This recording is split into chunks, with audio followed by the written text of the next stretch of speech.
We give God praise. We give God praise.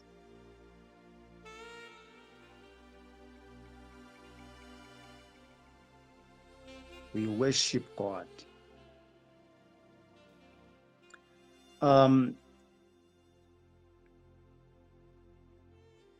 In the process of defining and interpreting the water baptism, we need to be very careful, because in the church today, there are so many shadows and sacraments which are being taken from the old covenant into the church. The church has shifted back to the old covenant to steal some things and bring them for the practice of the church in the new covenant. So it requires us now to be humbled in the definition and the interpretation of the things which were practiced in the old covenant. Maybe before we will be able to define and interpret, we need to understand that here we are dealing with an old covenant piece of literature, which is called the Holy Bible. And then this Holy Scripture has its own relevant audience, the first recipients of the writings of Scripture. And when we do the interpretation, we need to respect that truth, that this covenantal writing, this covenantal literature was actually written to the people who were in that old covenant. It was not written to the church. But all the things which were practiced by the covenant people, the old covenant people, all those things were signposts which were pointing to the fulfilled, pointing to the reality which was fulfilled by Christ after everything was completely fulfilled through the work of Christ. So we need to move now from the old covenant and come to the new covenant. And the movement is not made by us. It was supposed to be made by those people who were in the old covenant, and those were the Israelite people.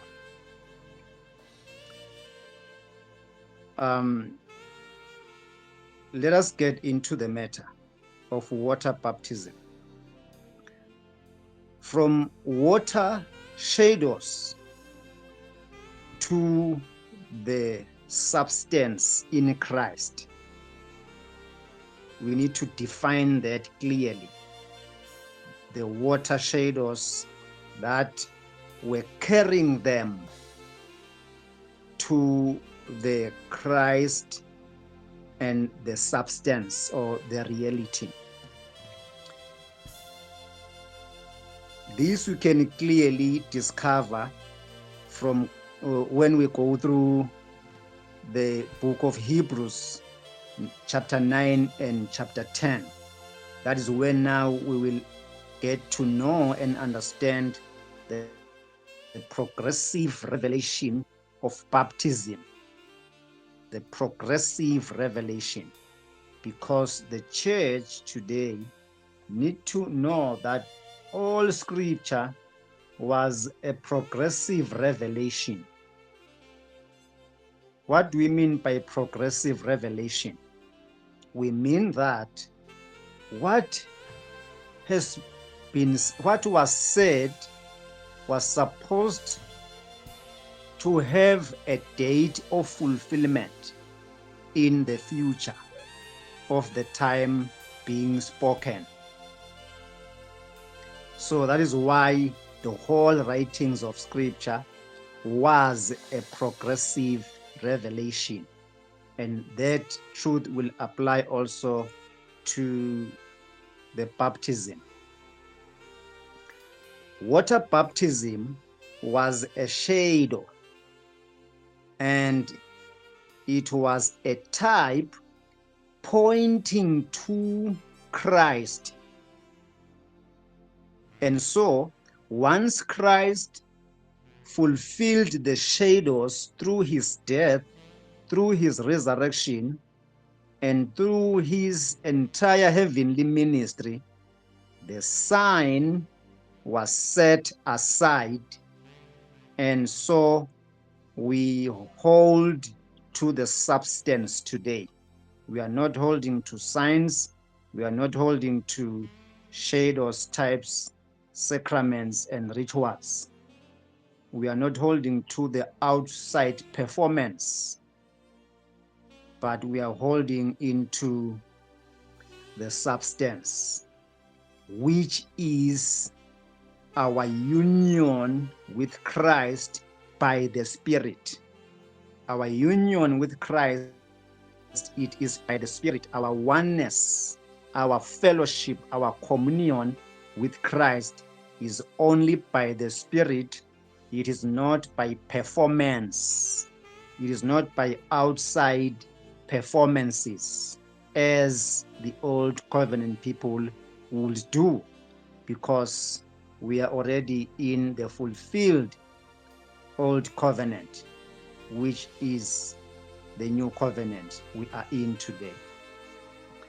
The chapters of Hebrews, chapter 9 and 10, if you can go there with a learning heart, you will discover that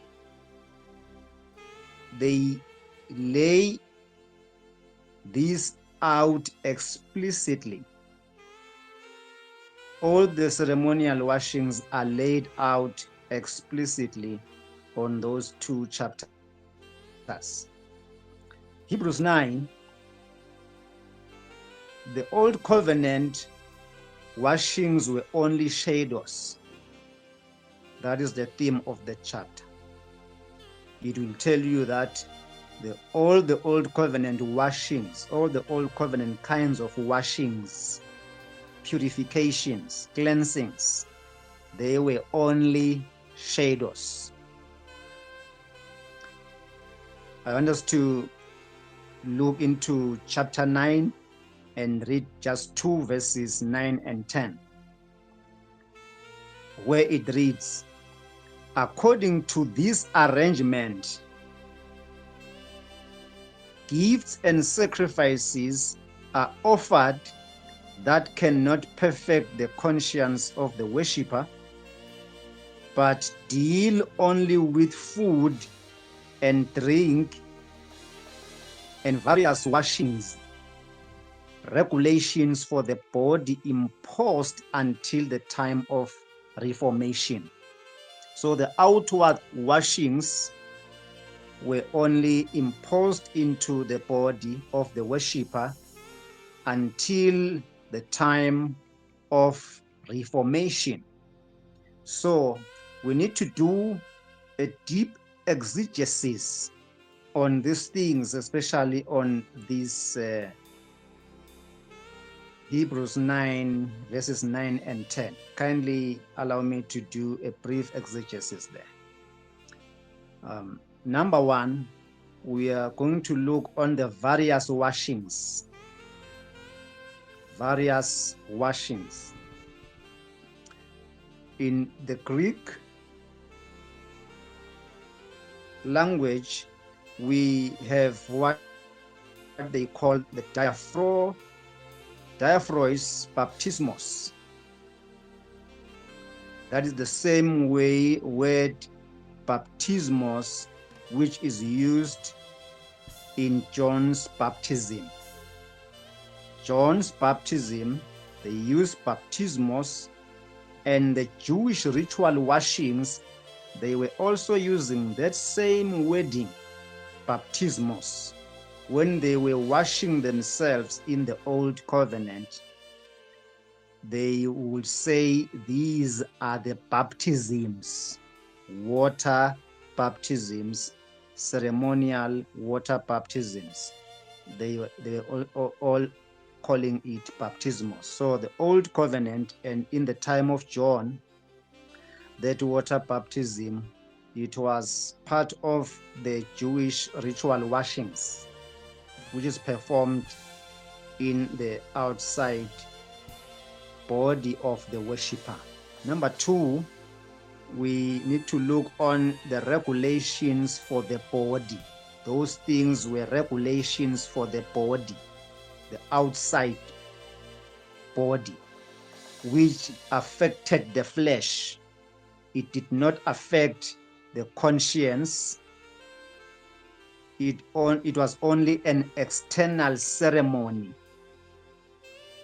It didn't do anything to the innermost parts of the worshipper. And that is why it had to be done regularly, year after year, feast after feast. These things were imposed into the body until the time of Reformation. They had an expiration date. That is why they had to redo those things, to renew those things. They were expiring once performed. So the time of Reformation, it is the time when Christ now instituted the new covenant. So water washings were never meant to be permanent.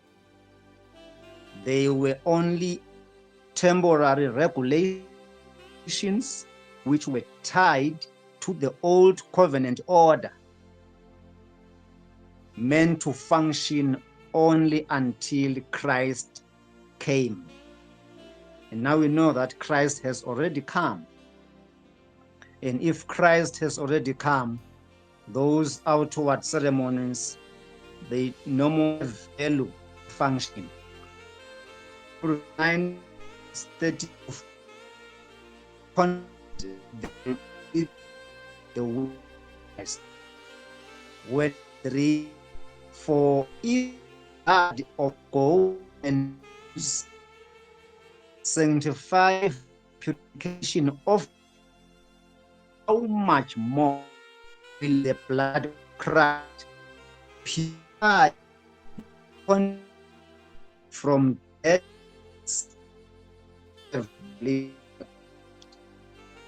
Issue it blood Christ, the blood, it's in reference to the life of Christ. It is the life of Christ that purifies ourselves, so that we may be able to serve the living God. The shadow purified the flesh externally, while Christ purifies the conscience internally. You don't keep the shadow once the reality has purified the conscience. And if you go back to keep the shadows, it means that your inner self and your conscience has not been made new by the purification of Christ.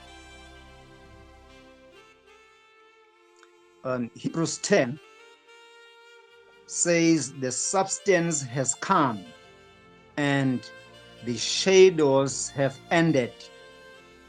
When we read verse number 1 there, it will read, "For since the law has but a shadow of the good things to come, instead of the true form of these realities, it can never, by the same sacrifices that are continually offered every year, make perfect those who draw near."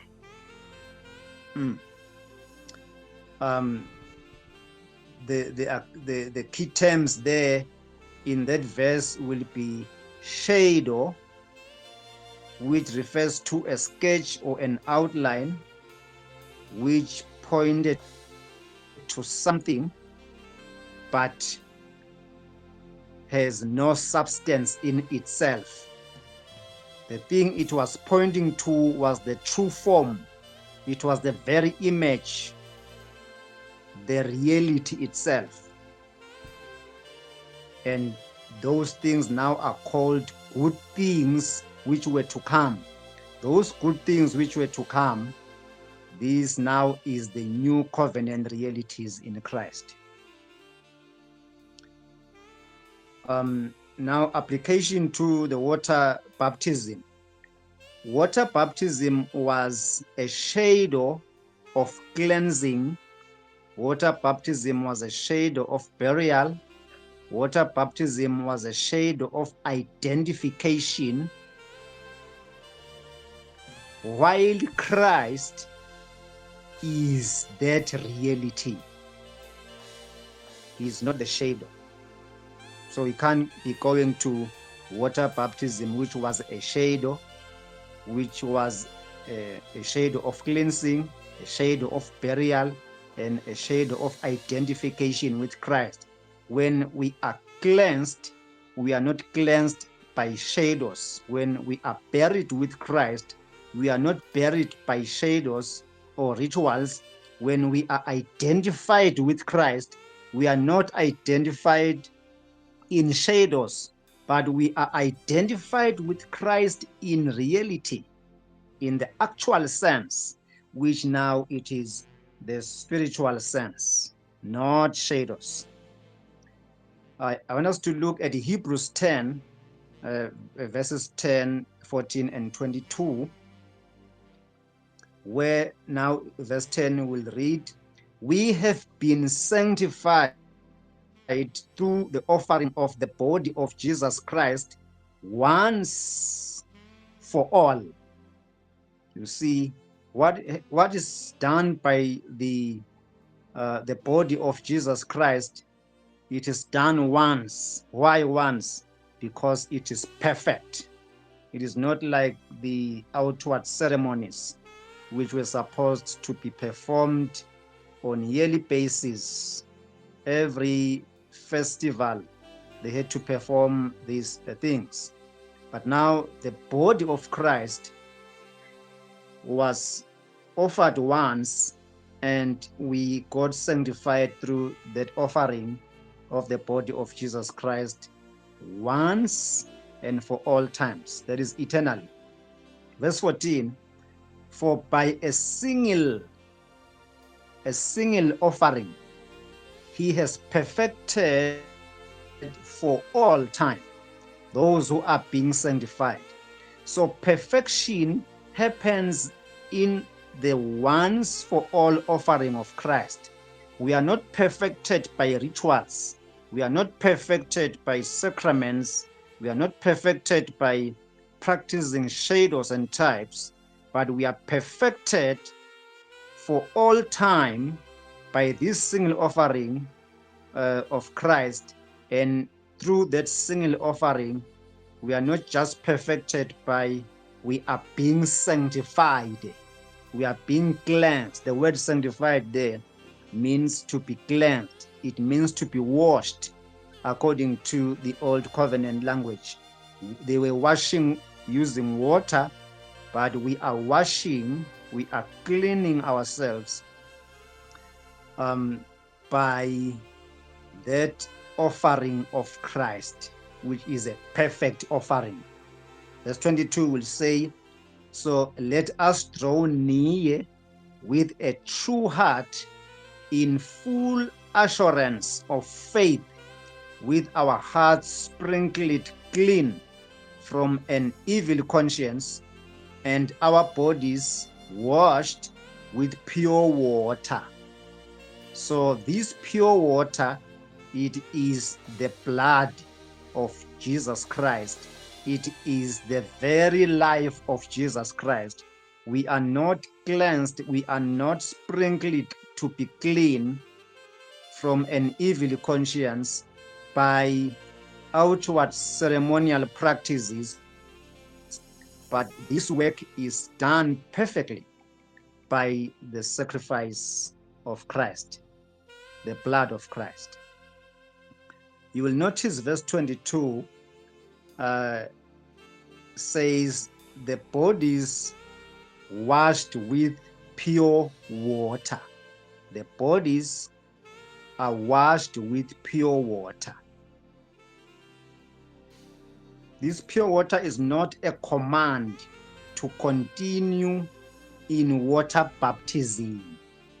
The word of the Lord is not commanding us to go back to water baptism, but water baptism there is used as a metaphor, as a figure of speech for the cleansing by the blood of Christ applied by the Spirit. The cleansing is done by the blood of Christ, but the water is used as a figure of speech because water is used for cleansing in a natural way, as we know. So we do not need to take metaphors and make them real things. We don't take figures of speech and interpret them as real things. Rather, from figures of speech and metaphors, we do an exegesis where we draw out the meaning of what the word wants to tell us, but we are not imposing our nuances and the things we've been raised up with and try to interpret the scripture. So the water, the pure water there, is a metaphor. It is a figure of speech. Because the writer of Hebrews there uses physical language to describe spiritual reality. So the contrast is this. In the Old Covenant, the Old Covenant had external water for cleansing, while the New Covenant has eternal cleansing by the blood of Christ. That one must be clearly defined. So while pursuing the progressive revelation in the baptism trajectory, I want us to focus on these few points. Number one, the Old Testament washings, Levitical washings, and external, which were external and repeated for ceremonial cleanness, in Hebrews 9 verse 10, calls all these things shadows. All the washings, all the Levitical washings, all the external cleansing, or which were repeated for ceremonial cleansing of the worshipper. Hebrews 9 verse 10 will bind them together and call them, these were shadows. Number two, John's water baptism was now, in the time of John and Jesus, a form of transition. It was still water that was used, but as a form of transition, which by then was pointing to the coming Messiah. So that is why now in John 1 verse 31, we find John speaking these things when he says, it is for this reason that I came baptizing with water, that he might be revealed to Israel. So we learn from this verse, John 1:31, that the reason of water baptism, according to John, it was for the revelation of the Christ. It was a laid platform, a point of contact to call the people. It was an announcement, a call for the people of Israel. That is why the Bible says John went out from the city square, went out from the multitudes, went out from the busy areas of Jerusalem, out into the wilderness by the river Jordan, where now he began his ministry of the revelation of the Christ, which he did by doing the water baptism. So the water was pointing to the coming Messiah.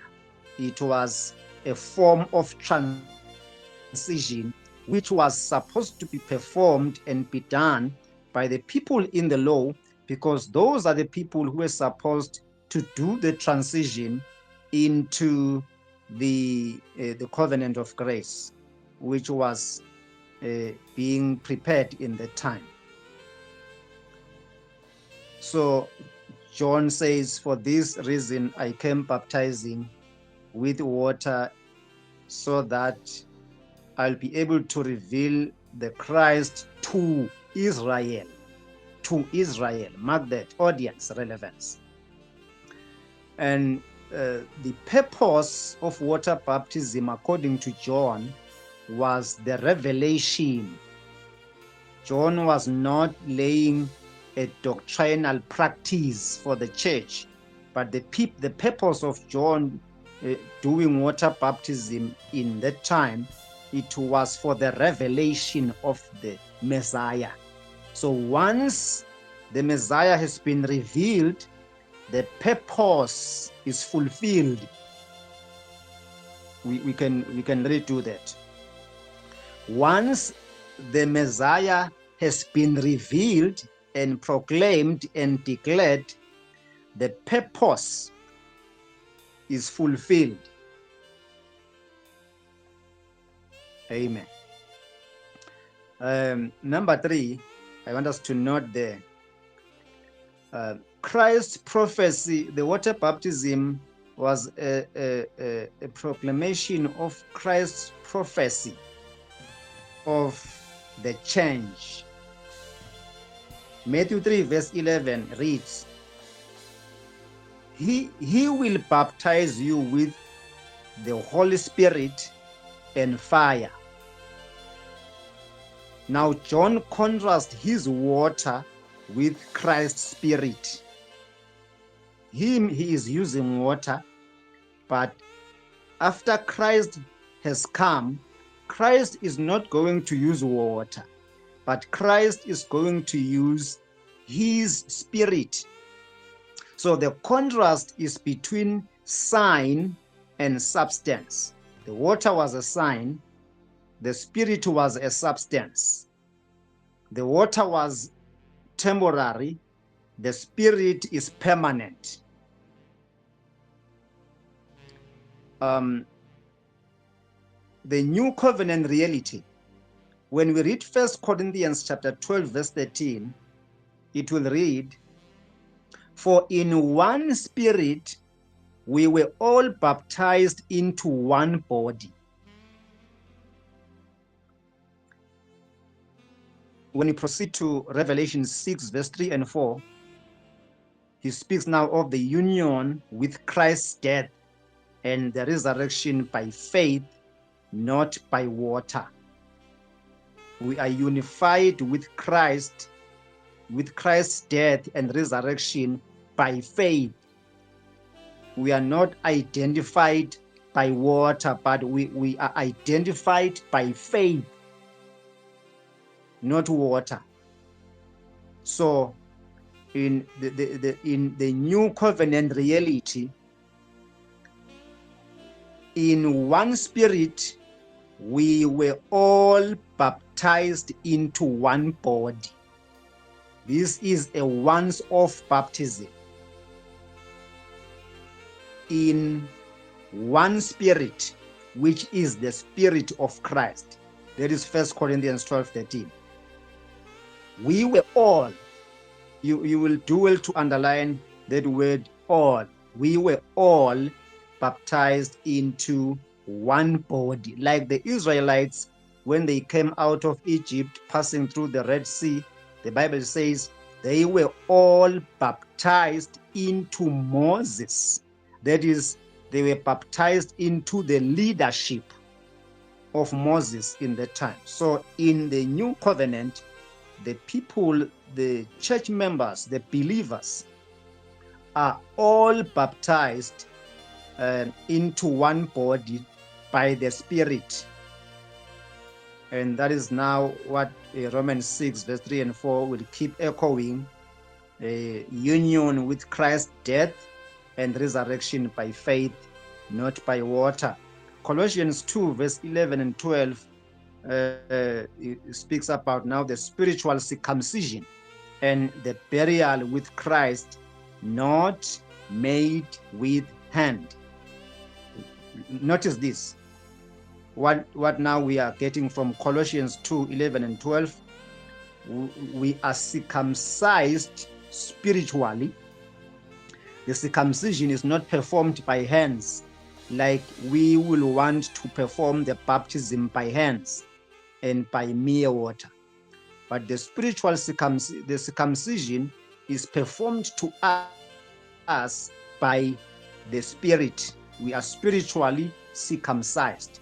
Number two, when the Bible says we are buried with Christ, when we are buried with Christ, we do not need people to dig many tombs for the believers and bury them, so that we can be able now to have a clean conscience that really we have been buried with Christ. But the water baptism, when it speaks about being buried with Christ in baptism, that baptism is not by hand of man.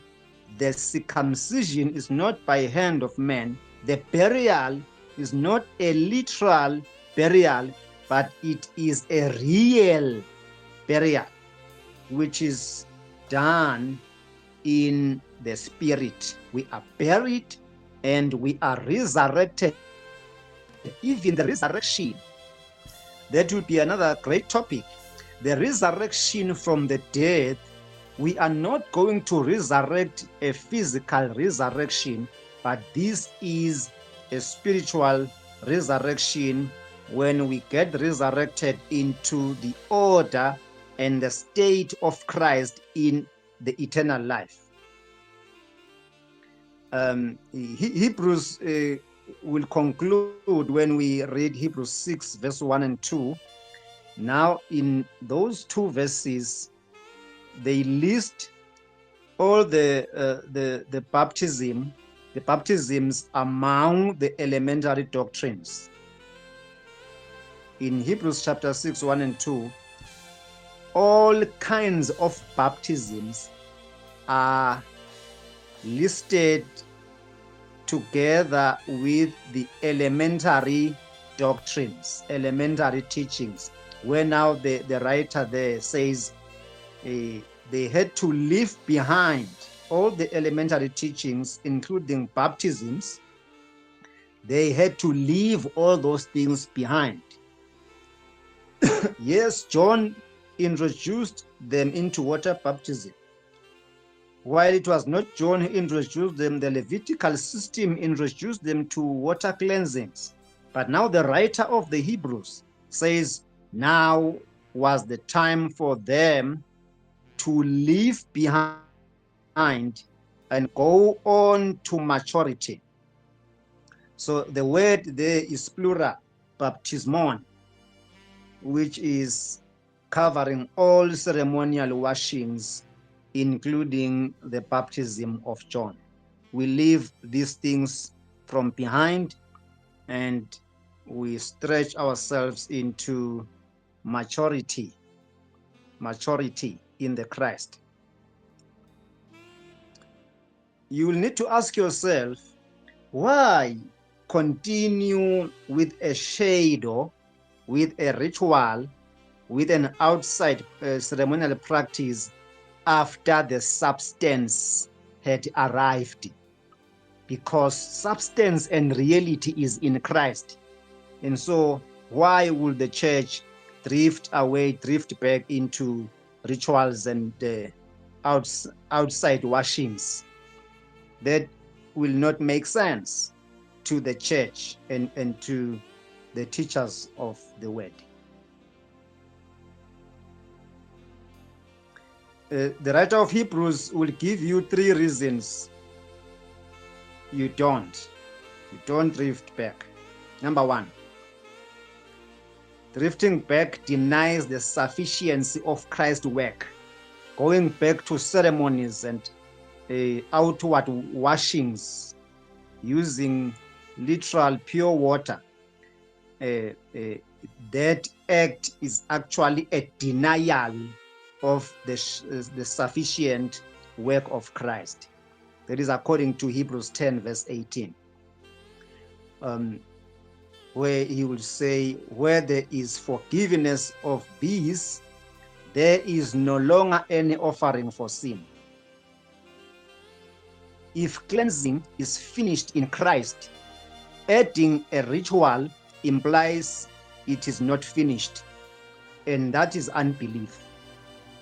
That is unbelief. That is being antichrist. It takes you not proceeding and living these things, all these practices, all these elementary teachings.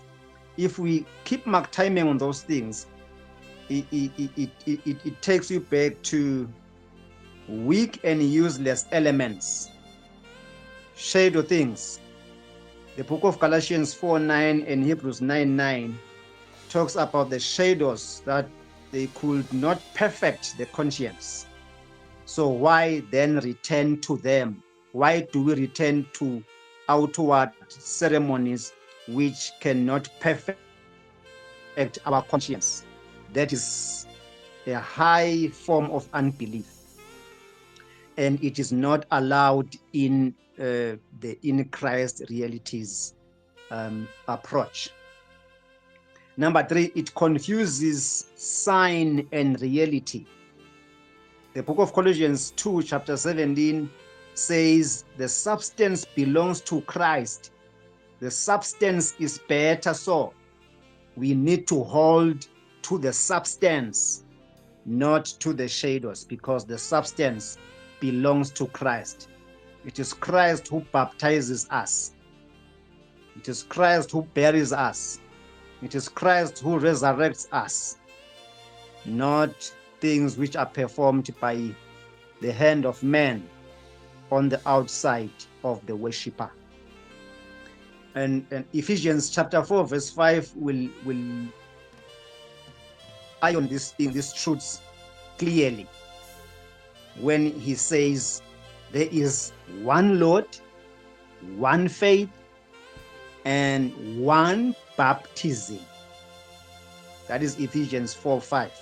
He confirms these things when he says there is one Lord, one faith, and mark this, and one baptism.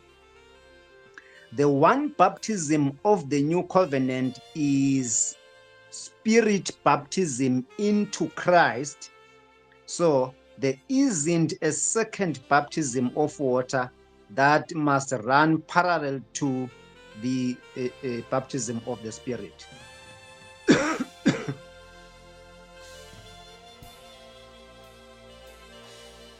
So what we hold on now, what we hold to now, we hold into what we call in Christ, our full grip is on the things, the realities in Christ. The realities of water baptism only pictured shadow reality in Christ. External washing with water heart sprinkled clean by Christ's blood. The burial in water, buried, it was referring to the burial with Christ by the Spirit, according to Romans 6:4. The rising from the water, it was referring to being raised with Christ to a new life, according to Colossians 2:12. And the entry into Israel, baptism into Christ's body by one Spirit, according to 1 Corinthians 12:13.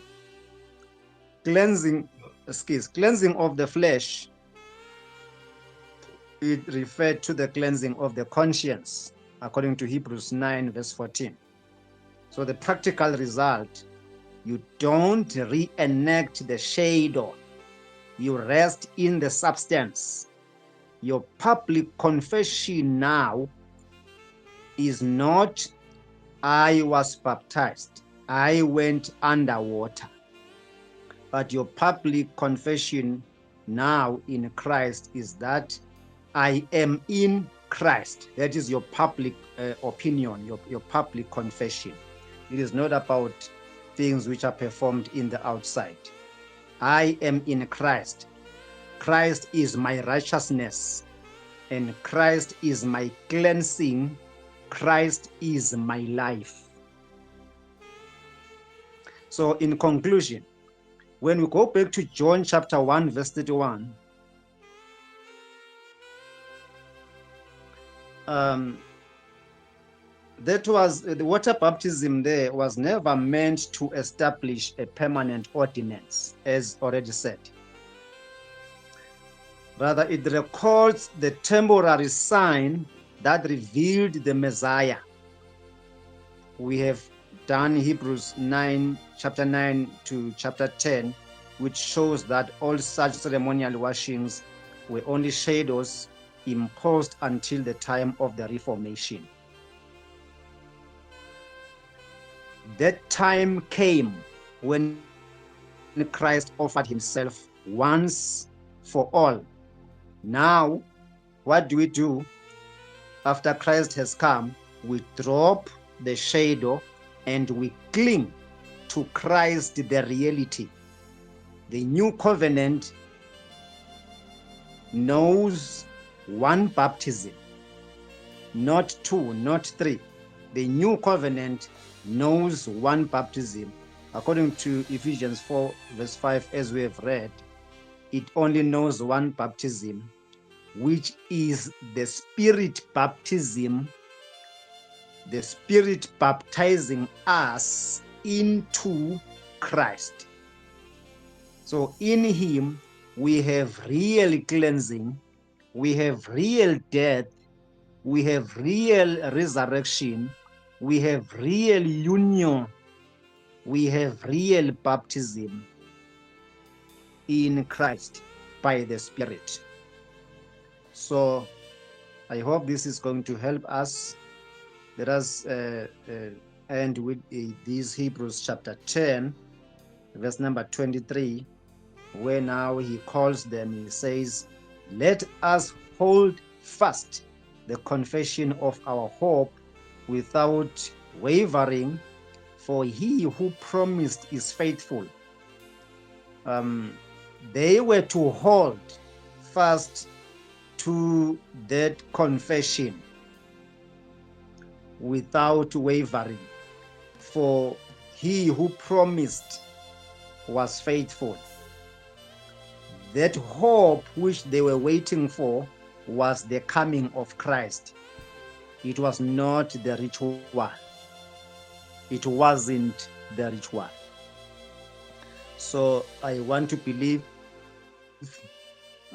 you are going to follow through, and if there will be challenges and some shadows, which are blurring your understanding, you are free to come back and ask again. We are here to help each other. Thank you so much for taking your time to listen. I want to believe you are going to be blessed. And I will request you, you don't just listen once, listen through and go back to listen, go back again, listen. While listening, do take some notes and have a kind of a Bible study and engagement with yourself together with the Spirit, and allow these things to find a place into your heart in Christ realities, from shadows to reality in the Christ, from rituals to reality in the Christ. Amen. Be blessed.